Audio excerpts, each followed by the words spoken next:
Mon colonel, nous allons passer à notre troisième et dernier sujet, c'est sur la géopolitique mondiale avec le retour du Donald Trump à la Maison Blanche.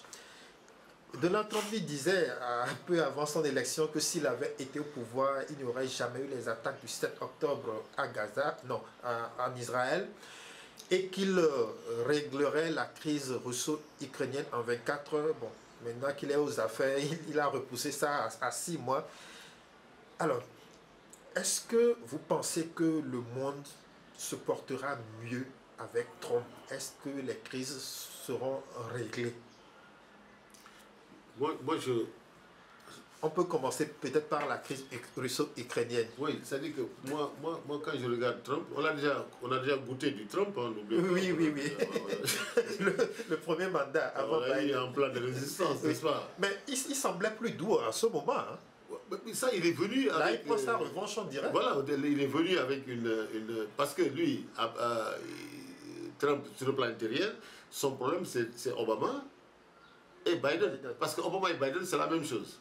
Donc lui, sa vision, c'est démanteler tout ce que Obama a fait dans son pays. Bien sûr, Biden qui a remplacé Obama aussi, qui est venu après l'héritage d'Obama, l'héritage de Biden doit être démantelé. Mais dans les méthodes, il y a un problème. On est passé aujourd'hui avec Trump de la multilatéralité au bilatéralisme. Donc le monde fait un recul de plus d'un siècle. On est passé de l'idéal wilsonien, n'est-ce pas, à l'emploi de la force, de la menace, etc. Et ça pose problème pour ceux qui pensent que Wilson avait bien trouvé la solution avec ses 14 points, n'est-ce pas, qui ont créé l'ONU, tout ça, la sécurité collective, tout ça. Mais aujourd'hui, on a perdu la sécurité collective. On revient en 1815, vous vous rappelez, 1815, je crois, 1815-1845, avec la guerre de 100 ans, qui avait mis en place le traité de Westphalie. Donc on revient même avant Westphalie. Donc on revient à 2 siècles. Trump nous ramène à 2 siècles en arrière. Donc on pensait pouvoir avoir un monde qui, bien sûr, s'est fragmenté avec la guerre en Ukraine, tout ça, etc. Mais on espérait quand même avoir une puissance, pas perturbatrice, mais une puissance qui permettrait de ramener les gens. Parce qu'une puissance militaire, quand même, et une puissance mondiale, son but, c'est de résoudre les conflits. C'est ça. Voilà, mais la manière dont il s'y prend, je crois que ce n'est pas une... Racheter le Groenland au Danemark, reprendre le canal du Panama, renvoyer les immigrants de par le monde, imposer des taxes à l'Union européenne, à la Chine et d'autres pays, même l'Afrique du Sud subit des assauts. Est-ce que finalement Trump met ce monde-là sans dessous, sans dessus? Oui, je disais, Trump n'est pas un idéologue, c'est un financier. Donc là où son intérêt financier est, c'est là où il est. Le business. Le business. Donc le Groenland, vous savez ce que ça représente. Mais ça dit qu'il y va en déclaration. Et c'est ça le gros problème, parce que les nations quand même existent. Mais lui, il surfe sur les peuples, parce qu'il n'est pas un historien. Il n'a pas un sens de l'histoire, pour moi, d'après ce que je regarde. Panama, si vous voulez prendre le canal de Panama, parce que vous l'avez construit, mais les Français vont prendre le canal de Suez parce que c'est Ferdinand Lesseps qui les a construits. Très bien. D'ailleurs, même le canal de Panama, c'est Ferdinand Lesseps qui l'avait démarré. Donc les Américains sont venus avec des difficultés, les Américains sont venus le reprendre. Donc on ne peut pas s'appuyer sur l'histoire pour dire que ça nous appartient, etc. Regardez la décision de parler du Golfe d'Amérique. Mais la Chine, et la Chine danse, parce que la mer du Japon est baptisée la mer de Chine. C'est un peu ça ce qu'il fait lui. Il dit le Golfe de Mexique va être rebaptisé Golfe d'Amérique, je crois. C'est un peu ça. Voilà, on remet ce monde dans une perturbation qui n'est pas ce que nous on souhaitait voir. On souhaitait voir quand même un monde avec une puissance qui réglerait les différends, etc., etc. Et ce rapprochement avec Moscou dans la guerre d'Ukraine, on est en train de voir où est-ce que ça va aller, où est-ce que ça va finir. Et la guerre à Gaza, suite aux attaques du 7 octobre, est-ce que vous n'avez pas trouvé que la réaction d'Israël a été disproportionnée? Il y a 2 choses là. Je pense que si on dit que la réaction a été disproportionnée, je vois aussi que le Hamas une fois que nous, on a regardé son opération, qui était vraiment une surprise opérationnelle, quand on regarde pour un tacticien, c'est très intéressant ça, de voir les moyens qu'ils ont utilisés en vue de, voilà, avec le dôme, la terre, ciel, la saturation du dôme, et tout ça c'était formidable. Ouais. Mais je crois qu'ils ont aussi mal calculé. Parce que, ils ont mal calculé parce qu'ils n'ont pas fait de distinction. Parce que dans une guerre, quand vous ne faites pas de distinction, vous risquez de perdre la guerre. Puisqu'ils ont tué beaucoup de civils quand même. Ils ont pris des otages. Ces otages leur permettent aujourd'hui de faire des échanges. Absolument. Mais quand vous rentrez dans ça, vous risquez d'avoir une réaction de l'autre, surtout quand il est fort, disproportionnée. Parce que vous avez pris des otages, vous avez tué des civils. Parce que n'oubliez pas que cette guerre-là, ils l'ont tellement bien organisée, qu'elle a été déclenchée le jour d'une fête. Une fête religieuse. Voilà, qu'on appelle la fête des tentes. Ouais. C'est-à-dire que ce jour-là, tous les juifs sont dehors. Ils sont à la fête, ils ont le cœur à la fête. Voilà, et ils ont, parce que c'était pour une sorte d'immunité par rapport à le prophète, je sais pas. Donc personne ne reste dans les maisons, tout le monde sort et ils sont sous tente. Ouais, c'est comme un Magal où les gens viennent avec des tentes, etc. Donc tout le monde est dehors. Et c'est le jour-là qu'ils ont attaqué. Et ils ont bien organisé. Ils ont fait ce que l'Égypte avait fait en 1973 en attaquant pendant la guerre, pendant le Kippour. Voilà, et ils ont attendu cette... ils ont préparé cette opération au moment où il faut. N'est-ce pas? Parce que la surprise opérationnelle, ils ont fait deux surprises. Trois surprises. Tactique, opérationnelle et stratégique. Combinées. Combinées. N'est-ce pas? Et on dit, le vainqueur de la guerre, c'est celui qui peut amener la surprise tactique, opérationnelle et stratégique. Et celui qui est gagnant. Et le Hamas avait réussi ça. Mais moi, si j'étais dirigeant du Hamas, je ne serais pas rentré dans la prise d'otages, dans les attaques, les cibles non trucs. Et surtout que c'était diffusé aussi. Vous avez oublié, il y avait les caméras, nous on a tous assisté à des gens qu'on a pris, etc. Voilà, des gens qu'on a tués. Voilà, je pense que il faut souvent... Moi je suis militaire, je suis légaliste, je m'oppose toujours aux opérations militaires qui sont des exactions contre les civils. L'armée sénégalaise a été même beaucoup formée sur ça. Éviter les civils. Moi, je disais aux gens, quand j'étais au Soudan, que le respect des civils sur le terrain était pour moi un sacerdoce. Puisque c'est pas leur gilet pare-balles. C'est pas le gilet pare-balles qui va vous protéger. C'est les populations qui vont vous... Je disais que les populations, c'est le FMJ. Vous savez ce qu'on appelle le FMJ. Le Full Metal Jacket. FMJ, quand vous voyez une balle, ce qui est au bout de la balle, là, c'est ça la protection de la balle. Donc je disais, c'est le FMJ, les populations sont le FMJ du militaire. Donc il faut être en relation avec les civils, il faut leur montrer que vous êtes plutôt leur allié que quelqu'un qui veut. Parce que si les civils se retournent contre vous, parce qu'ils sont au courant de tout ce que vous allez faire, donc le Hamas, je pense, a été quand même au-delà de ce qui est... Bien sûr, quand les gens soutiennent parce qu'ils sont... C'est la défense du faible fort, mais ça n'empêche pas quand même de suivre un peu les lois de la guerre. Donc, et c'est ça qui a fait la réaction. Et ils ont oublié que Netanyahou était un ancien des forces spéciales, avec son frère Yonis, donc, qui a été tué d'ailleurs dans l'opération d'Antébé. C'est un frère qui dirigeait les forces spéciales qui ont libéré les otages à Kampala. Et c'est le seul qui est mort d'ailleurs dans cette opération, qui était en ce moment lieutenant-colonel. En ce moment, lui, il a intégré les forces spéciales aussi, et il a organisé les attentats contre Yasser Arafat, etc. Donc pour lui, il n'y a pas de possibilité de... Je disais toujours aux gens, vous vous trompez, Israël ne s'est jamais cessé le feu avec les forces palestiniennes. Jamais avec les Palestiniens. Jamais. Ça faut pas... C'est pourquoi les gens parlent de cessez-le-feu, ils parlent de trêve. Parce que la différence entre une trêve et un cessez-le-feu, c'est que le cessez-le-feu, c'est un accord. La trêve peut être une décision qui est liée à des problèmes humanitaires, à des problèmes de libération de prisonniers. Sur une période limitée. Voilà, c'est une période limitée pour permettre la libération de prisonniers, pour permettre l'entrée des trucs médicaux, l'aide humanitaire, les civils qui sont... C'est ça une trêve. Mais un cessez-le-feu, c'est une... Donc si vous allez en Israël, toutes les lignes Il n'y a pas de frontières. Toutes les lignes sont appelées lignes bleues ou lignes rouges. Donc c'est lignes roses, etc. Mais ils n'ont pas de frontières.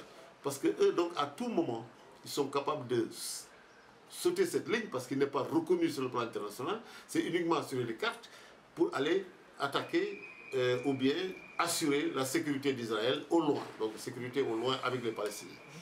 Mais quand Donald Trump dit, il demande que les habitants de la bande de Gaza qu'ils aillent en Égypte ou en Jordanie, est-ce que ça c'est viable?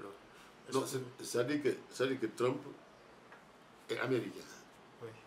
Alors je disais à quelqu'un que quand vous voyez les grands présidents américains qui ont une vision de l'histoire, eux tous ont presque fait une partie de leur carrière à l'extérieur. N'est-ce pas? Si vous prenez le général Eisenhower, qui a commandé les forces américaines en Europe, pendant le débarquement de Normandie, c'est lui le patron de l'opération Overlord.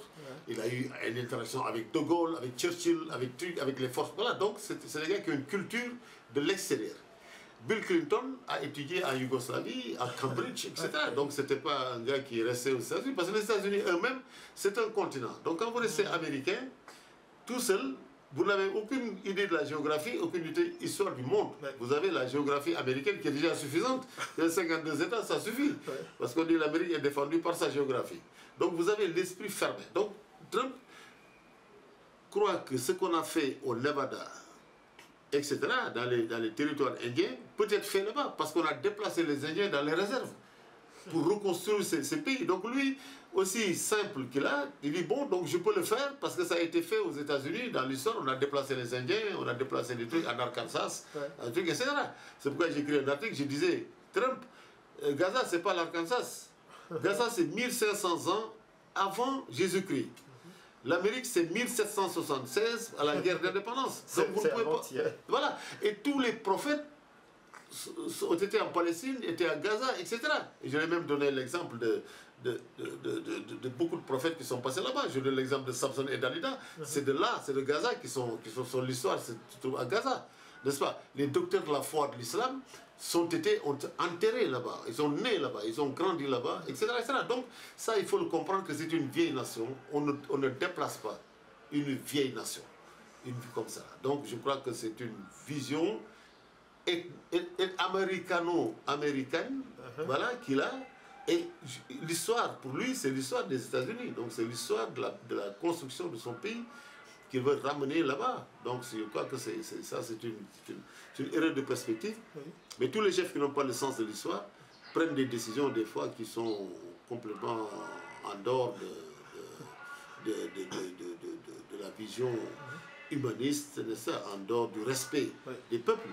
Voilà donc tout ce que je voulais dire. Il reste que, bon, il semble toujours avoir des moyens de pression sur les pays, l'Égypte, la Jordanie et d'autres, pour pouvoir faire passer sa politique, mais bon, on ne sait pas qu'est-ce que ça va donner, on observe. Oui, mais je disais hier, parce que quand vous faites une politique par la force, oui, vous finissez, la force finit contre vous. Parce qu'aujourd'hui, les gens avec qui les gars sur qui il fait la pression, ils vont se révolter. Notamment l'Europe aujourd'hui est en train de se révolter. Vous avez entendu le discours hier du vice-président américain contre les Européens à la conférence. Mais ça, ce que vous avez, la radicalisation que vous avez en France, moi j'ai dit cette radicalisation, ce sera une radicalisation en Europe, et même l'OTAN peut finir par exploser, et on aura un autre groupe de pays, les Européens, qui vont essayer de s'associer avec les Arabes, n'est-ce pas, et les Africains, parce que la profondeur stratégique de l'Europe, c'est l'Afrique. L'Europe ne peut pas se faire sans l'Afrique. Pendant la Deuxième Guerre mondiale, l'Europe est venue ici pour lancer son offensive, pour se libérer. Donc l'Afrique, c'est la profondeur stratégique de l'Europe, qui n'est pas la profondeur stratégique de l'Amérique. Parce que l'Afrique ne joue aucun rôle dans la défense de l'Amérique. Mais l'Afrique joue un rôle fondamental dans la défense de l'Europe. Donc l'Europe est obligée de revenir, si elle veut encore se libérer du joug américain. Elle est en train de créer un autre pôle. Ce pôle serait Afrique, Europe, Afrique, n'est-ce pas? Eurafrique, je crois, c'est ça qu'on disait, hein? Eurafrique, non? Eurafrique, n'est-ce pas? Oui, oui. De l'autre côté, c'était Eurasie. Oui, oui, oui. L'Eurasie, oui. Donc l'Eurafrique, oui. qui combinerait aussi les pays arabes, Oui. qui ont les mêmes... le Maghreb. Voilà, le Maghreb, là-bas, le Moyen-Orient, le pays du Golfe, etc. Tout ça réuni pour faire un pôle face à l'Amérique. Face à l'Amérique. Et face au comment on appelle, au Kremlin. Je me dis que c'est le Kremlin-Washington maintenant aujourd'hui. Ouais. C'est l'axe du Kremlin-Washington. Ouais. Et je rappelle qu'on avait eu cet axe Rome-Berlin en 1945. L'histoire se répète. N'est-ce pas? On a eu l'affaire des Sudètes avec Hitler. On a eu l'affaire des Baltes, etc.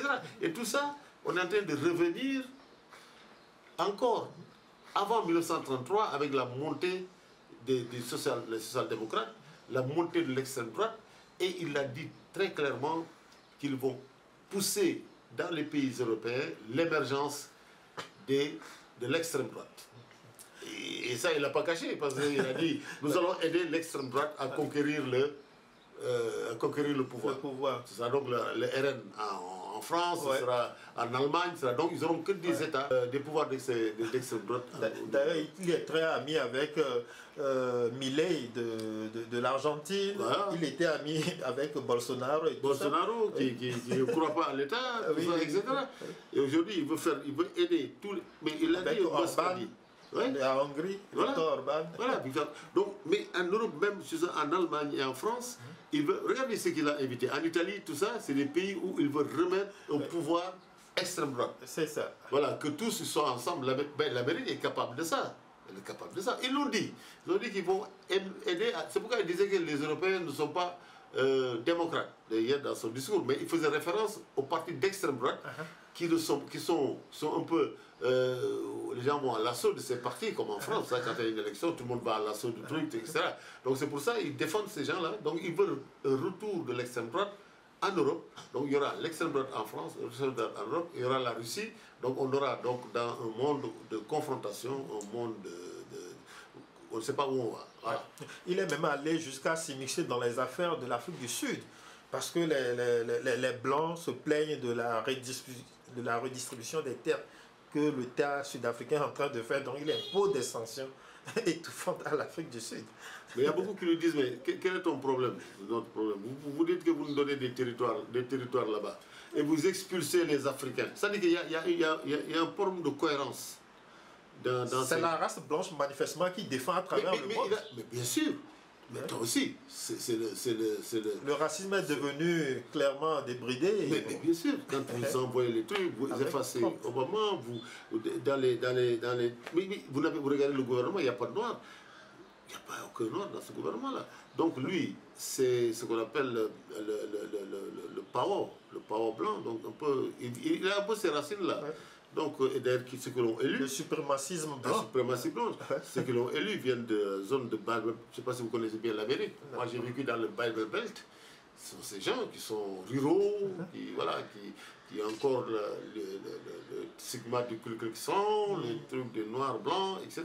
Vous allez en Alabama, vous n'avez pas d'intégration. Vous avez les noirs d'un côté, les blancs de l'autre côté. Donc, c'est un peu, je crois que c'est un peu ça, sa culture, quoi. C'est un peu sa culture. Parce que sinon, c'est très maladroit de dire je donne des terres à des blancs, parce que ces blancs sont... Mais ces blancs, ils ont 78% des terres de ce pays-là. Et toutes les richesses, tout le pouvoir économique est tout le pouvoir économique est entre leurs mains. Mais alors que vous dites, les Africains, eux, ils n'ont qu'à repartir chez eux. Donc, le fait de ça... Et puis moi, je dis, il y a une stratégie derrière. Le fait de massacrer les choses, de faire pression sur l'Afrique du Sud, c'est un moyen aussi de diminuer l'Afrique. C'est-à-dire que les porte-paroles de l'Afrique ne puissent pas avoir voix au chapitre. Puisque l'Afrique du Sud est dans le Sud global. C'est un des leaders du Sud global. Donc déjà, on massacre l'Afrique du Sud pour éviter qu'elle ne soit le porte-parole des idéaux africains il n'y a que le Nigeria qui va rester, mais le Nigeria, avec Tinubu, je ne crois pas qu'il puisse mener l'Afrique vers une résistance au plan géopolitique. Alors la dernière question, c'est toujours par rapport à Gaza, mais la question que moi je me pose tout le temps, c'est où est la diplomatie de l'OCI? L'OCI, c'est une grosse organisation de pays qui ont en partage l'islam, les pays du Golfe, ils sont riches de par le monde. Mais moi, on ne voit pas le rôle qu'il joue dedans, au lieu de laisser tous aux mains des Occidentaux. Où est l'OCI? Où est la diplomatie de l'OCI? Mais parce que là-bas à Gaza, c'est les Palestiniens qui sont en cause. Vous savez, Trump avait réussi à aligner, à intégrer les pays arabes dans ce qu'on appelle les accords d'Abraham. Oui, justement. Justement. Mais les Palestiniens ont un problème avec parce qu'aucun pays arabe n'en veut. Ouais. Justement, c'est comme ça que les Émirats arabes ont repris contact avec Israël pour faire affaire d'autres pays, le Qatar, ainsi de suite. Exactement. Donc, si vous raisonnez comme ça, la diplomatie pour sauver des Palestiniens et des trucs... c'était sous Trump, non? Ces accords d'Abraham, là. C'est lui qui a fait ces accords d'Abraham, qui ont échoué, bien sûr, à cause de l'attaque du 7 octobre, du Hamas, n'est-ce pas, qui a remis en truc, ça. Mais les pays arabes, je ne crois pas qu'ils défendent la Palestine. C'est un peu étrange. Ils ont beaucoup... Voilà, alors que c'est dans la région. C'est dans la région, mais ils ne partagent pas beaucoup de choses avec les Palestiniens. Ils ont même peur des Palestiniens. Pourquoi les Palestiniens? Pour rappeler, les Palestiniens venaient de Jordanie. Donc la Jordanie est un État palestinien dirigé par un Saoudien. Ouais, qui est le proche des États-Unis. Ouais, mais le roi d'Arabie Saoudite. Le roi de Jordanie venait d'Arabie Saoudite. Okay. C'est dans la redistribution pendant la colonisation qu'il était l'oncle, lui. C'est l'oncle des Al-Saoud. Alors il fallait lui trouver un royaume. On lui a donné la Jordanie. Les Anglais lui ont donné la Jordanie. Mais la Jordanie était un État palestinien. Donc à la tête de l'État palestinien, on a mis un Jordanien. À la tête d'un État, l'Irak, à la tête d'un État chiite, on a mis un sunnite. Donc, automatiquement, vous avez les éléments de conflit à l'intérieur. Et les Palestiniens et les Jordaniens ont eu un gros problème, c'est à la bataille de 73 de Tel el-Zahatar. Quand les Palestiniens, Septembre Noir, a tué le Premier ministre, dans un attentat, le Premier ministre jordanien. Il s'appelait Washfital. C'est de là qu'est venue la sortie des Palestiniens de la Cisjordanie. Donc la Jordanie a poussé les Palestiniens dehors et personne n'a voulu les accueillir. Mais le meilleur lieu où ils pouvaient aller, c'était le Liban, qui était le pays le plus faible sur le plan militaire, mais qui était le plus proche d'Israël. Donc les Palestiniens, en se regroupant au sud-Liban, devenaient la première ligne contre Israël. Donc c'est ça qu'ils vont utiliser comme première ligne contre Israël, plutôt que de les aider à venir s'installer en Arabie Saoudite, etc. Ça veut dire que les Palestiniens viennent s'installer en Arabie Saoudite, s'installer en Irak. Non, non. Mais si c'est pour les utiliser comme des proxys, oui. Donc la diplomatie de l'OCI n'est pas là pour régler le problème des Palestiniens. D'accord. Alors, colonel Mamadou Hadj, je vous remercie infiniment. C'est toujours un plaisir de discuter avec vous parce que vous êtes très très cultivé et on apprend beaucoup avec vous. Et avec vous, donc, nous avons fait le tour des questions de l'actualité géopolitique régionale, mondiale. Nous avons parlé également de la situation en RDC, des crises russo-ukrainiennes et les crises entre Gaza et Israël. Merci infiniment pour votre temps. Merci beaucoup et à la prochaine. Merci. Parce que l'évolution géopolitique va nous amener à parler encore certainement de situations qui vont évoluer d'ici 1, 2 ou 3 mois. Certainement, certainement. Merci beaucoup. Merci.